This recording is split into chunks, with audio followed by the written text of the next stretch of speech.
but possibly some biohacks, because I think if we look at corporates now that are coming to me that can afford, the biohacks and the assessments and that, they need to optimize mental performance in the workplace. They're waking up with brain fog. They can't perform like they used to. They're not sleeping like they should. And so that's the first area that I think is crucially important for you to sort of just give us your insights.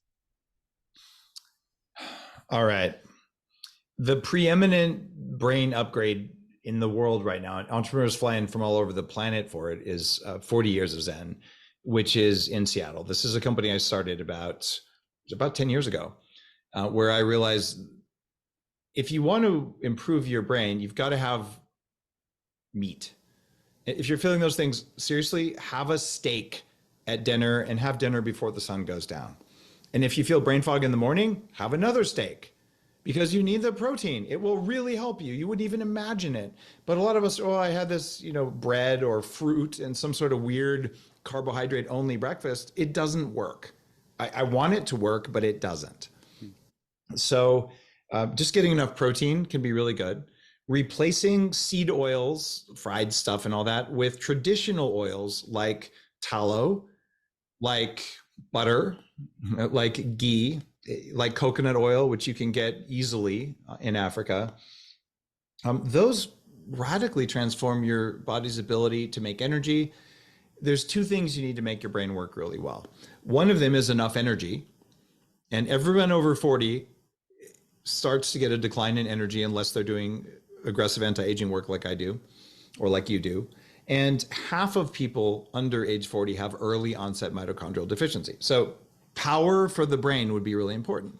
The second thing you need is something called BDNF, which is brain-derived nootropic factor. This comes from three things: sleep, exercise, and fasting can increase it. And there are specific supplements that can do that. And I wrote a whole book about those two things. It's called Headstrong, for people who are really into brain stuff. And what you're going to find is that focus on energy first, and then focus on neuroplasticity second. Lion's mane and coffee lion's mane's a mushroom, and coffee are also really, really good for your brain. So given that Africa is the birthplace of coffee, it's a traditional drink. Yeah. Little side note there. I discovered putting butter in coffee in Tibet, where they weren't using coffee, they were using tea. And I came back and I thought, man, I'm so smart. I'm in New York City a few years later, and I tell the cab driver about this. And he goes, oh, my people have been doing this in Africa for years. We call it kill coffee, because his tribe would mix ghee and ground roasted coffee into something they would eat before they would go into combat with another tribe. And it was their secret recipe that no one knew what the ground stuff in there was, but they had more energy and more power and they would win. And so he went home and he brought me a little taste of his grandmother's Ethiopian handmade butter so I could try real African butter, right? So these are things for your brain that you want to be able to do. There's a ton of nootropics, these cognitive enhancers you can take, but one of the simplest things that will improve your cognitive function, if you're not going to go do neurofeedback and all the fancy stuff for brain tap like you're talking about, go to sleep earlier. Even if it's not natural. I've written about how to hack your circadian rhythm. My natural circadian rhythm, I stay up till 2 a.m. That's my sweet spot for writing books, except I learned how to shift myself so I go to sleep at 10, because you live longer and your brain works better if you do that. Also, if the sun is down, don't eat. Your last meal needs to be 3 hours before you go to bed, and your bedroom needs to be like a cave. Get proper curtains that block every tiny little bit of light. And people think, Dave, seriously? Yes. These are cheap interventions. Eating earlier doesn't cost anything.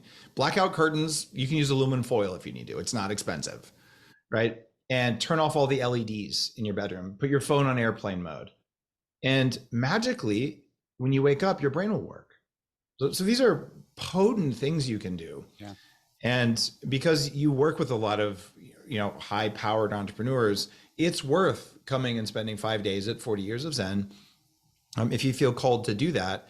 In the meantime, though, you can do meditation and breath work. They're just slower, but I'll tell you, breath work with meditation works better than just meditation. When you read Smarter, Not Harder, I'll tell you, if you want to improve your brain, here's the slow path. here's the medium path, and here's the fastest path. Because my belief here is that you don't want to spend 10 hours a week meditating because you have stuff to do. But you would do that if the benefits were there. But the benefits per minute of meditation aren't that high. Yet you should know how to meditate so you can do it when you need to. But if there's a way like brain tap or breath work or neurofeedback to do it, it's more powerful that way.